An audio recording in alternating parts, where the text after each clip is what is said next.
after they've had a significant concussion. On a combination of nutraceuticals, including fish oil, L-tyrosine, and GABA, plus a brain-healthy diet, Chase lost 80 pounds, his brain was better, and he feels happier and more effective than ever.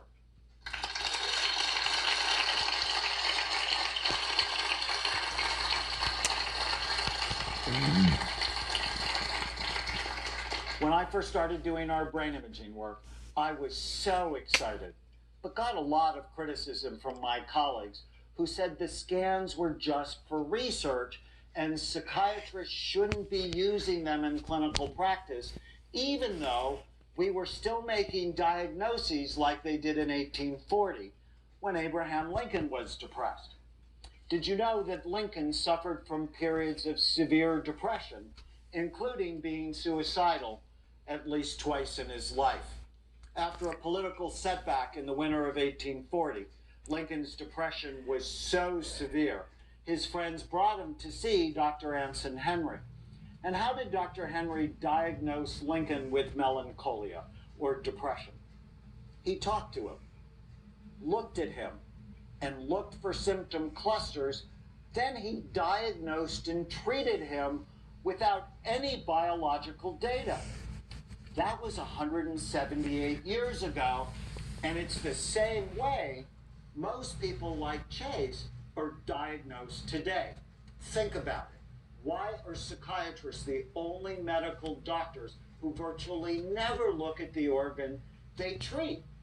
Cardiologists look, neurologists look, orthopedic doctors look. In fact, all other medical specialists look, but psychiatrists are handicapped and make diagnoses based on whatever symptoms you report. Can you really imagine a future of psychiatry without looking at the brain?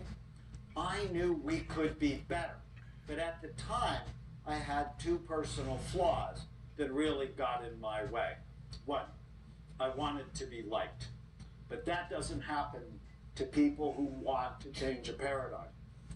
Two, I hated conflict. It made me feel bad.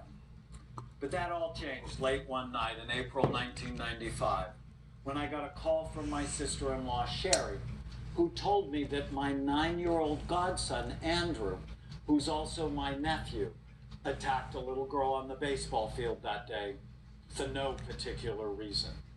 I said, "Excuse me?" Sherry said, "Danny, he's different. He's mean. He never smiles anymore." I went into his room today and found two pictures he had drawn. One of them, he was hanging from a tree. In the other picture, he was shooting other children. In retrospect, Andrew was Columbine.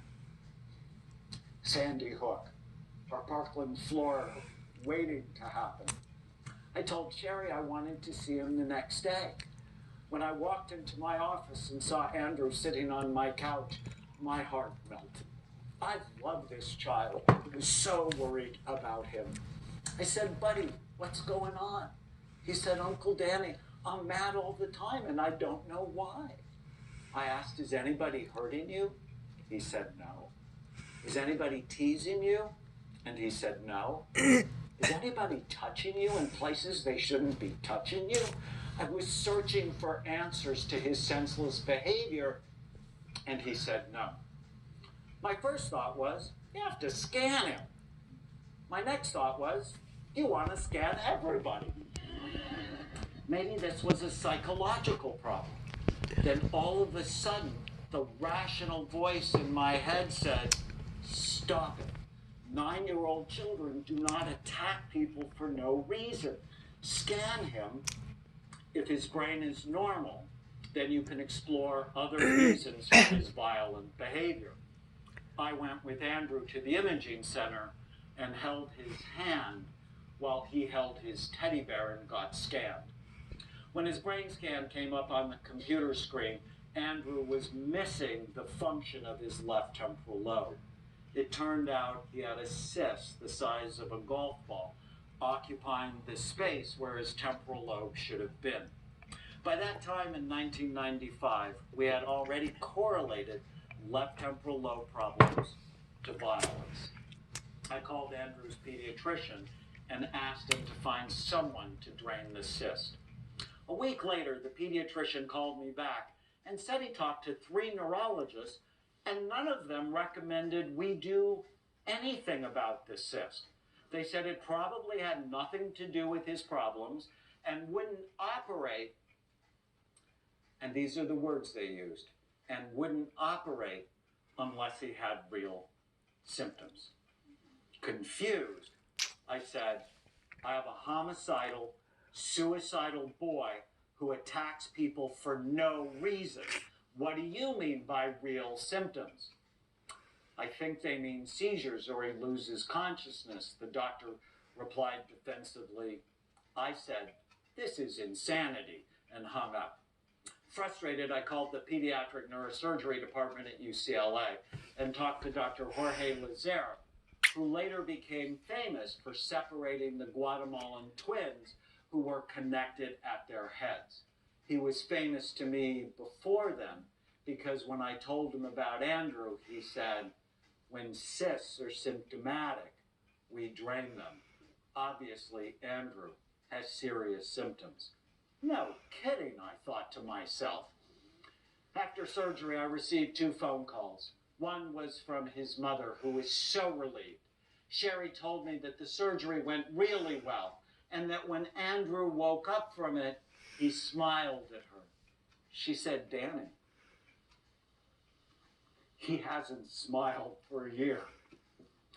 The second call was from Dr. Lazare, who said, oh my God, Dr. Abe, that cyst was so aggressive and put so much pressure on Andrew's brain that it actually thinned the bone over his left temporal lobe.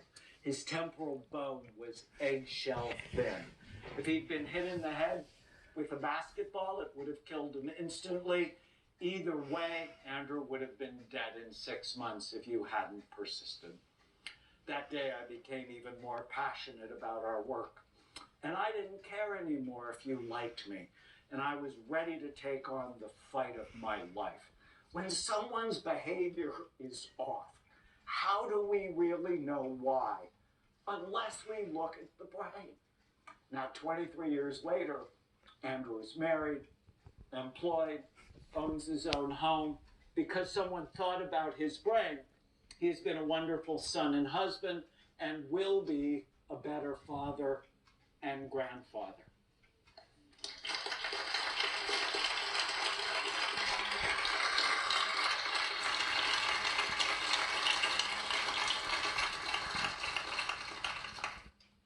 Since Andrew, we have seen patients from 120 countries, published more than 70 scientific studies on our brain imaging work, and Discover magazine listed our research as one of the top 100 stories in science.